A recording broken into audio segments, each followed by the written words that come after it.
Hello everyone, a very good evening to all of you. स्वागत है आप सभी का आपके अपने channel UGC NET study IQ में। मैं हूं मसरूर अख्तर।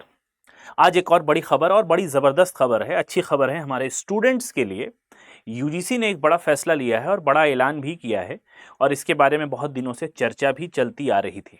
आज के इस विषय पर चर्चा करने से पहले आप लोगों से गुजारिश ज़रूर है कि हमारे इस चैनल को ज़रूर सब्सक्राइब कर लें। यूजीसी नेट स्टडी आईक्यू को सब्सक्राइब करके बेल आइकन को दबा दें, जिससे कि आपको हमारी अपडेट्स, नोटिफिकेशंस, हमारी वीडियो सब कुछ समय पर आपके फ़ोन में या फिर आपके लैपटॉप तक पहुंच सके। शुरू करते हैं। आज की जो चर्चा का विषय है कि यूजीसी का बड़ा ऐलान, छात्रों को राहत देने की तैयारी। जैसा कि हम जानते हैं, नेशनल एजुकेशन पॉलिसी आने के बाद इसको हम एक क्रांतिकारी कदम भी कह सकते हैं। नेशनल एजुकेशन पॉलिसी 2020 ने एलिमेंट्री एजुकेशन को भी टच किया, सेकेंडरी एजुकेशन को भी टच किया, पूरा फॉर्मेट, पूरा फ्रेमवर्क चेंज कर दिया। किस तरीके से 10+2 को 5+3+3+4 के लिए 4 में चेंज कर दिया, डिफरेंट लेवल्स को बदल दिया, क्या क्या कार्रवाई होनी है उन लेवल्स में, उसकी भी बहुत ही डिटेल्ड वर्जन आपके सामने प्रस्तुत कर दिया। और दूसरी तरफ जब हम हायर एजुकेशन की बात करते हैं तो हायर एजुकेशन में बहुत बड़े बड़े बदलाव देखने को मिले हैं जिनकी हम उम्मीद नहीं कर सकते थे। उसी में, उन बदलावों में एक बदलाव आपका है क्रेडिट सिस्टम का।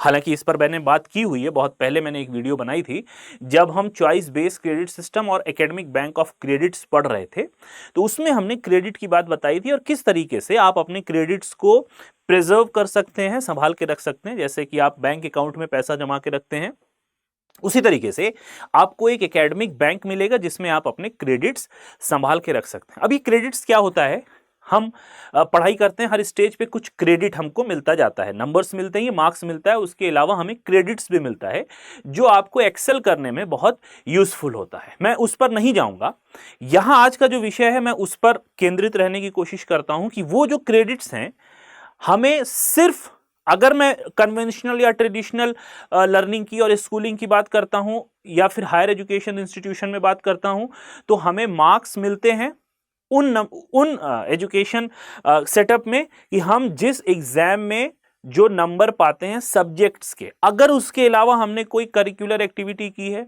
या कोई सेमिनार अटेंड किया है या कोई ऑनलाइन कोर्स किया है, तो उसके मार्क्स ऐड नहीं होते हैं, उनको अब क्रेडिट दिया जाएगा। और ये जितने भी आपके सर्टिफिकेट्स हैं, इनको क्रेडिट के तौर पे आपके एकेडमिक हिस्ट्री में ऐड किया जाएगा। ठीक है, अब चलते हैं इस विषय पर, जो कि हमारे यूजीसी के चेयरमैन की तरफ से स्टेटमेंट आया। द हिंदू में ये इंटरव्यू इनका पब्लिश हुआ है, उस पर हम पूरी चर्चा करने वाले हैं। उससे पहले 3 अक्टूबर से आपका एक नया बैच स्टार्ट हो रहा है, अगर आप यहां देख पा रहे हो। फिर भी मैं आप पे डेट लिख देता हूं कि 3 अक्टूबर से हमारे नए बैचेज स्टार्ट होने वाले हैं।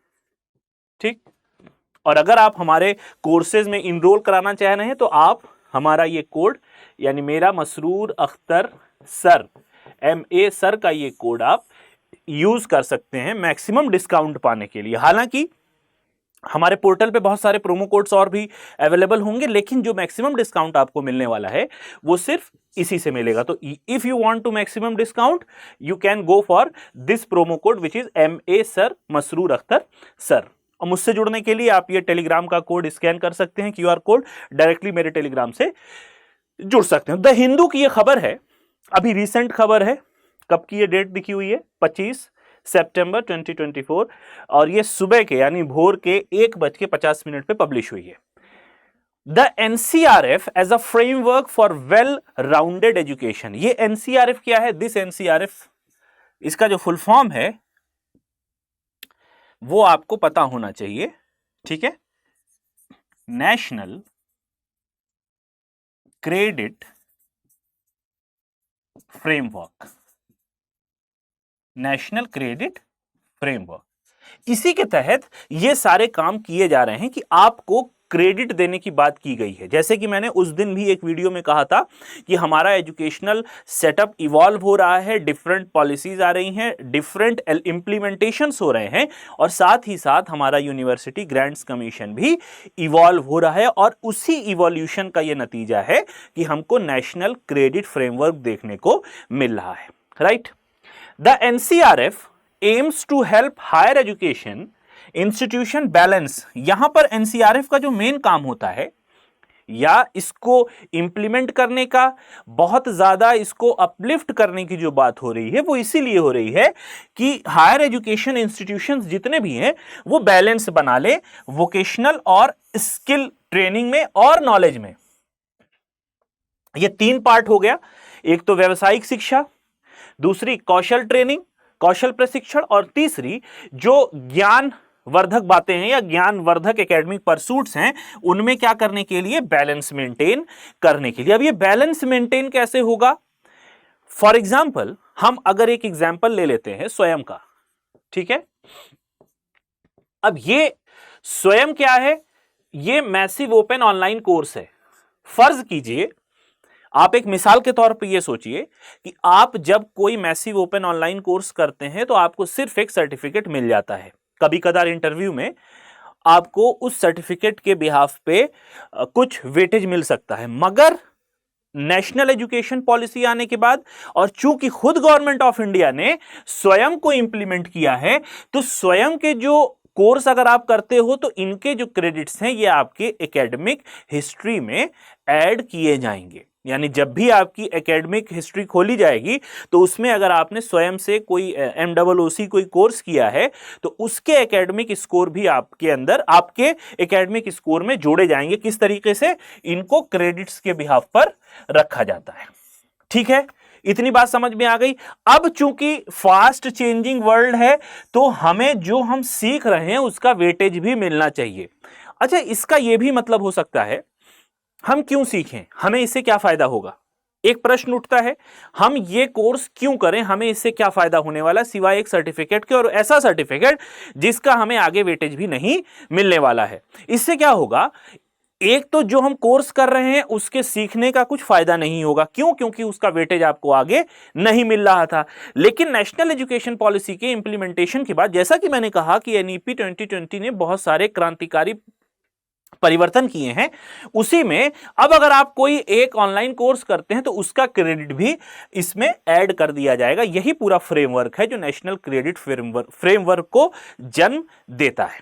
ठीक है, अब यहां पर एक बात यह भी कही गई कि cognitive inconsistency and axiomatic irrationality become evident when a few put forth a view that the spirit behind the structural reform advocated by NEP are unsuitable। बहुत से लोगों ने यह कहा कि भाई NEP 2020 का जो फॉर्मेट है या एक तरीके से जो प्लान है, जो पॉलिसी है, वो हमारे लिए अनसुइटेबल है, यानी सुइटेबल नहीं है, उचित नहीं है, अनुचित है, ये लोगों का मानना था। लेकिन NEP चूंकि एक विजन डॉक्यूमेंट था, ठीक है, एक विजन देखा गया कि शिक्षा में हम ये बदलाव आगे कर सकते हैं और इससे ये हमें आउटकम मिल सकते हैं। ठीक है, तो the NEP is the vision document that provides broader contour of how education can be transformed in India while getting away from the clutches of the colonial mindset। अब ये जो हमारी colonial mindset है, जो अंग्रेजों के जमाने में थी, उससे बाहर निकालने का काम कौन कर रहा है? National education policy 2020। ठीक है, using the NCRF, higher education institution can give a unified accumulation and transfer of credits across the multi disciplinary education including skill education. The NCRF is an enabling framework rather than a regulatory one. ये आपको enable कर रहा है। ठीक है, जैसे कि मैंने आपसे बताया था, अपनी वीडियो में डिस्कशन भी किया था कि आप मान लीजिए 2 सेमेस्टर या 2 साल के बाद किसी कोर्स को छोड़ते हैं, राइट, और ये 7 साल की वैलिडिटी होती है कि 7 साल के अंदर अगर आप फिर से वो कोर्स रिज्यूम करना चाहते हैं तो इजीली आपके क्रेडिट्स मेंटेन रहेंगे। आप उन क्रेडिट्स की बुनियाद पे अपने जो कोर्स है, जो पढ़ाई आप करना चाहते हो, उसको आगे आप कन्वे कर सकते हो। ठीक है, किसी वजह से आपने ब्रेक ले लिया 2 साल के बाद, कुछ भी कारण हो सकता है, ठीक है, उसके बाद जब आप आओगे तो डायरेक्टली आपको 3rd ईयर में एडमिशन मिल जाएगा। आपको दोबारा से 1st ईयर में जाने की जरूरत नहीं पड़ेगी। और ये पॉसिबल कब होता है?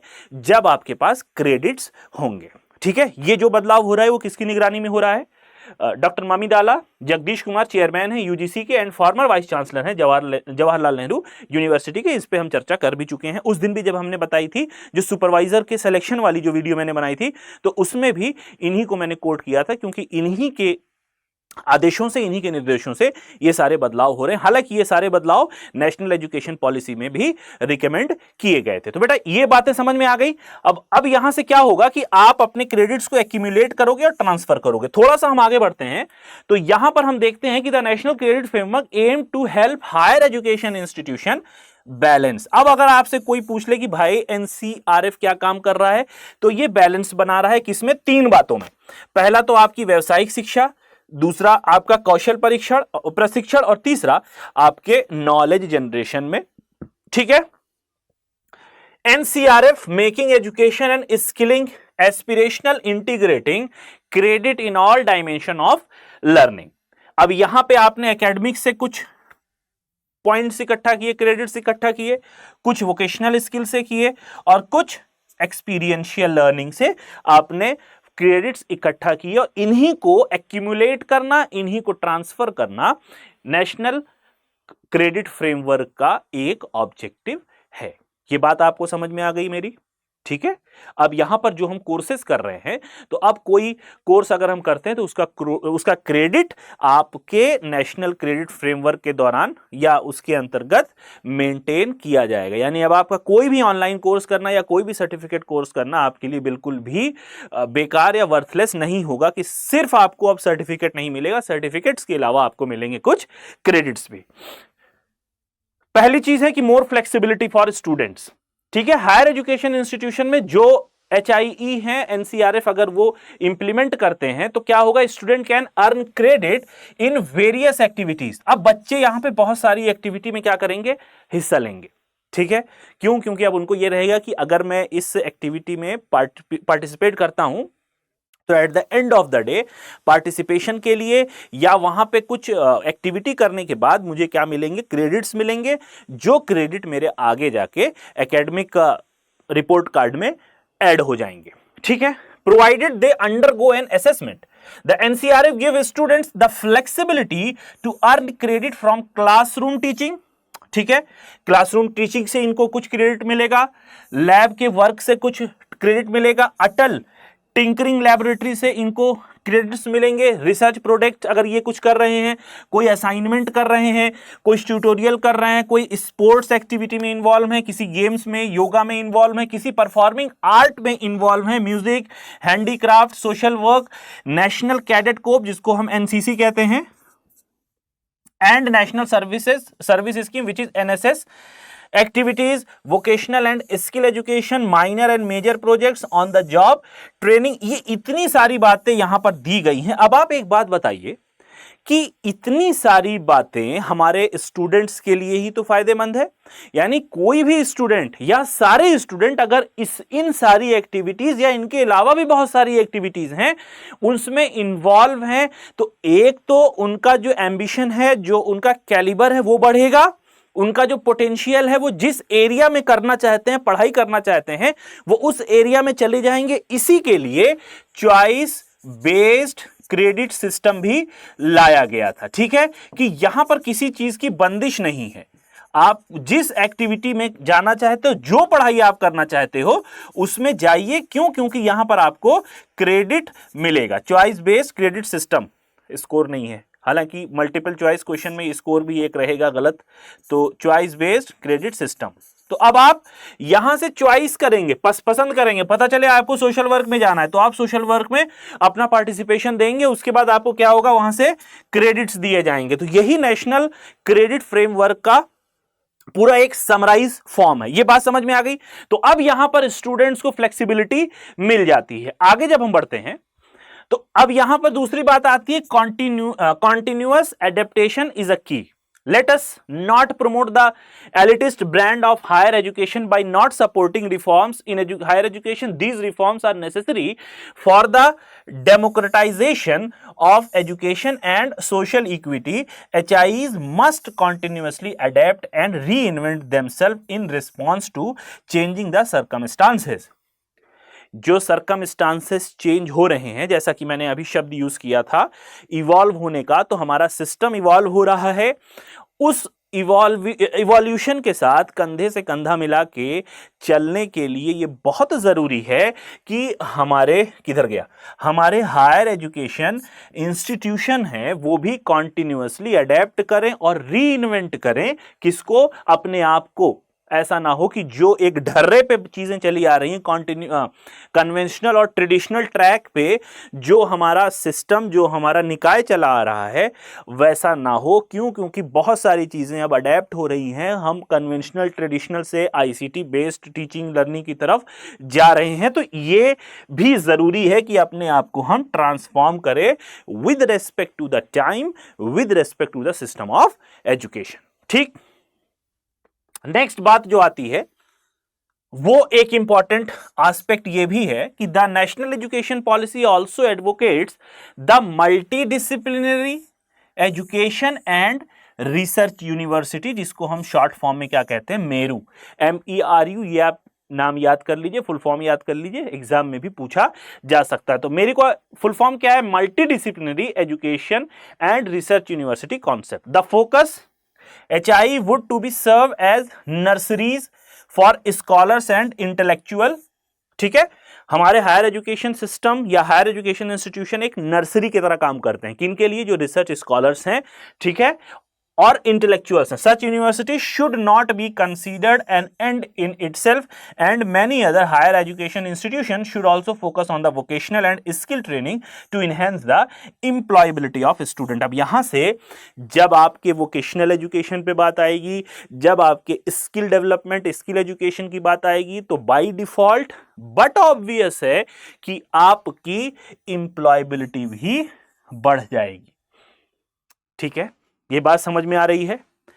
आपकी एम्प्लॉयबिलिटी को, रोजगार परकता को बढ़ाने के लिए सरकार ने ये बहुत बड़ा कदम उठाया है जिसको हम नेशनल क्रेडिट फ्रेमवर्क कहते हैं। तो अब आप जब स्किल ट्रेनिंग लेंगे या जब आप वोकेशनल ट्रेनिंग लेंगे तो दोनों में आपको क्रेडिट मिलेंगे। वो क्रेडिट आगे चल के आपके लिए फायदेमंद भी होंगे। ये बात हम कर चुके हैं कि on vocational and skill training in दोनों पे भी आपको क्रेडिट देने की बात कही गई है। ठीक है, ये इंपॉर्टेंट है आपके लिए जानना कि नेशनल क्रेडिट फ्रेमवर्क किस तरीके से काम कर रहा है और कितना ज्यादा इसको एम्फेसाइज किया गया है। As a research scholar, as a student, as a scholar, as a PG student, आपको इन सारे जो भी UGC की तरफ से इनिशिएटिव्स हैं उनके बारे में जानना बहुत जरूरी है। तो ये बात आपको समझ में आ गई कि नेशनल क्रेडिट फ्रेमवर्क क्या होता है। ये एक फ्रेमवर्क है जिसके तहत हम स्किल एजुकेशन को, वोकेशनल एजुकेशन को और हमारी जो नॉलेज जनरेशन है, इन तीनों को मेंटेन करने का काम कौन करता है, नेशनल क्रेडिट फ्रेमवर्क। और अब स्किल और वोकेशनल ट्रेनिंग जब भी हम लेंगे तो हमें वहां पर कुछ क्रेडिट्स दिए जाएंगे, यानी हमारी ट्रेनिंग लेना, हमारी वो पढ़ाई करना वेस्ट नहीं हुई है। ठीक है, वो हमारे एम्प्लॉयबिलिटी को बहुत ज्यादा एम्फेसाइज करेगी। Right, so this is all for today's video. आज के वीडियो में बस इतना ही। ये एक इंपॉर्टेंट पॉइंट है, इंपॉर्टेंट एस्पेक्ट है आपके एग्जामिनेशन पॉइंट ऑफ व्यू से और आपके जनरल अवेयरनेस के लिहाज से भी, क्योंकि स्टेटमेंट बेस्ड क्वेश्चन में भी कभी इस तरीके का स्टेटमेंट बेस्ड क्वेश्चन आपको पूछ लिया जाए, क्योंकि ये इवैल्यूएशन का भी पार्ट हो सकता है। तो आज के लिए बस इतना ही। अगर ये वीडियो अच्छा लगा है तो इसको लाइक जरूर कर ले, हमारे चैनल को सब्सक्राइब करते जाएं। आप थे मेरे साथ, मैं हूं मसरूर अख्तर। मेरे साथ जुड़े रहने के लिए धन्यवाद। मिलते हैं फिर किसी और वीडियो में, फिर किसी और लाइव सेशन में। Till then, have a nice day and best of luck for your preparations.